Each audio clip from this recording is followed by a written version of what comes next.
Hello everyone, welcome to back in my channel. আর এটা হচ্ছে আমার সরস্বতী পুজোর ব্লগ।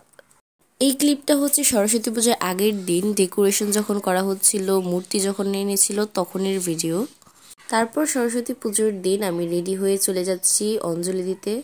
সরস্বতী পুজোর অঞ্জলি ক্লাবেই দেওয়ার কথা ছিল, কিন্তু ক্লাবে গিয়ে দেখি এখানে অনেক লেট হবে পূজা হতে হতে। আর আমার আবার ওদিকে ফ্রেন্ডসদের সাথে বের হওয়ার কথা ছিল, তো তার জন্য আমি আগে আগে অঞ্জলি দিয়ে নিয়েছিলাম।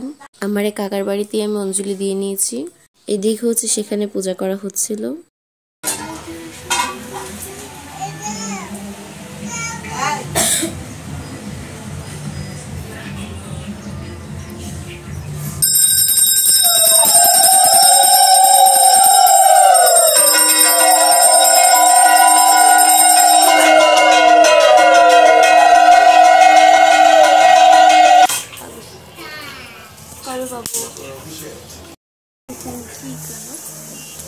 অনুষ্ঠান নাচানাচি হতো কালী পূজার মতো। হ্যাঁ,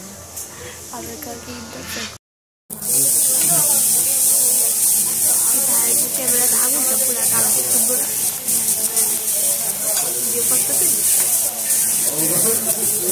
ভাইয়া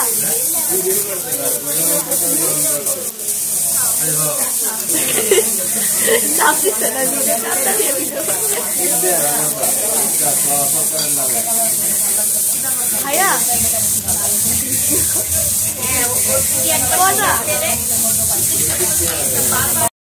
এডিট করা মনে হচ্ছে।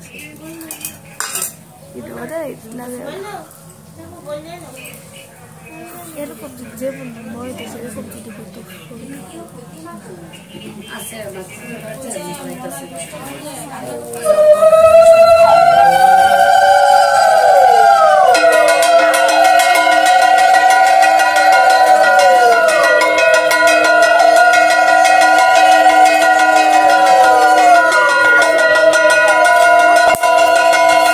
তারপর চলে এসেছি ক্লাবে, আর এদিকে পুজো অলরেডি শুরু হয়ে গিয়েছে।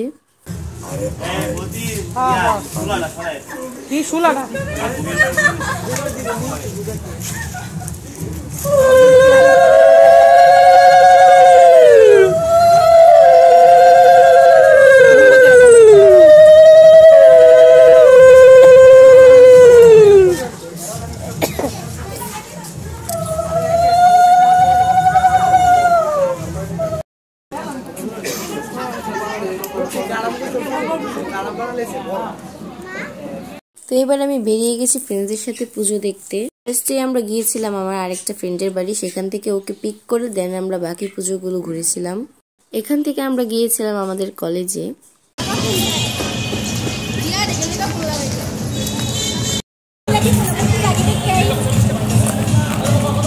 হলরুমনি হলরুমই তো আমরা সবার সাথে দেখা হয়ে যাচ্ছে। তুই ঘুরে গেছিস আমার সাথে আইতে আমি।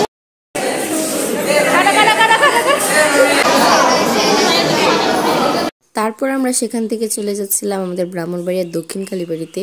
সেখান থেকে গিয়েছিলাম আমার আগের স্কুল, মানে দক্ষিণ কালীবাড়ির পাশেই আমার আগের স্কুলটা, সাবেরা সোবান সরকারি বালিকা উচ্চ বিদ্যালয়। সেখানে গিয়েছিলাম।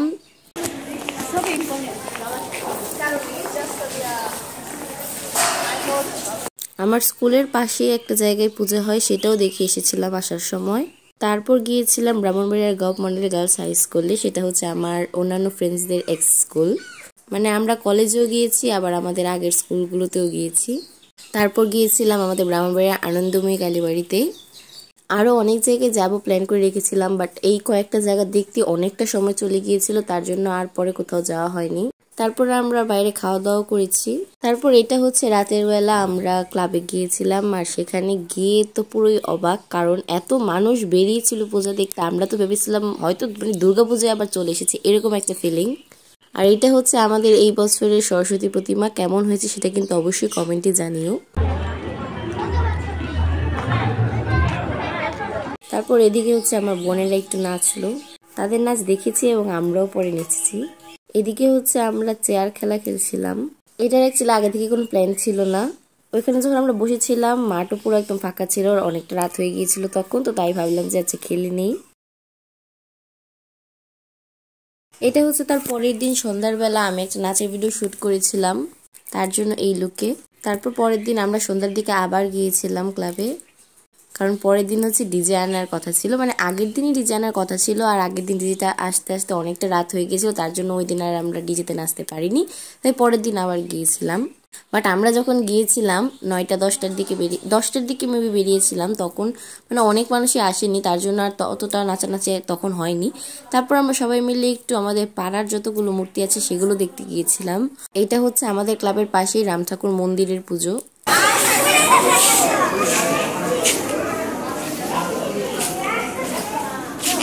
আর এটা হচ্ছে তারই পাশে আর একটা পূজা হচ্ছিল সেখানে, আর এখানের মূর্তিটা অনেক সুন্দর লেগেছিল আমার কাছে। তারপর আমরা খেয়েছিলাম ভেলপুরি।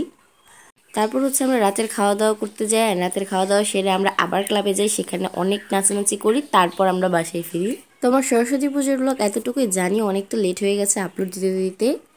ভালো লাগলে অবশ্যই আমার চ্যানেলটিকে সাবস্ক্রাইব করে পাশে থাকা বেল আইকনে একটা প্রেস করে দিও। আর আমার এই ভিডিওটা যদি তুমি আমার ফেসবুক পেজ থেকে দেখে থাকো তাহলে অবশ্যই আমার ফেসবুক পেজটাকে ফলো করে দিও। বাই বাই, দেখা হচ্ছে তোমার সাথে নেক্সট কোনো ব্লগে।